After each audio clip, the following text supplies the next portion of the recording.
కాకినాడ జిల్లా తునిలో సంచలనం సృష్టించిన బాలిక అత్యాచారం కేసులో నిందితుడు తాటిక నారాయణరావు ఆత్మహత్య చేసుకుని మృతి చెందాడు. బుధవారం అర్ధరాత్రి కోర్టుకు తరలిస్తుండగా ఈ ఘటన చోటు చేసుకుంది.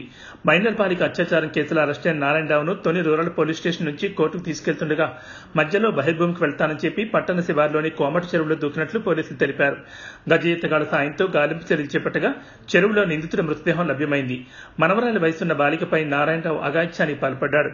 గురుకుల పాఠశాలలో చదువుతున్న ఆ బాలికకు తినుబండారాలు కొనిపెట్టి మాయమాటలు చెప్పి దగ్గరయ్యాడు.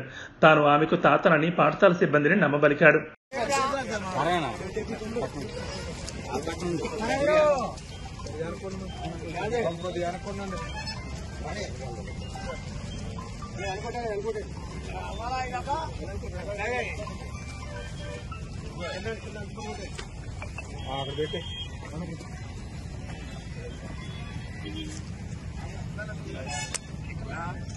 అక్కడ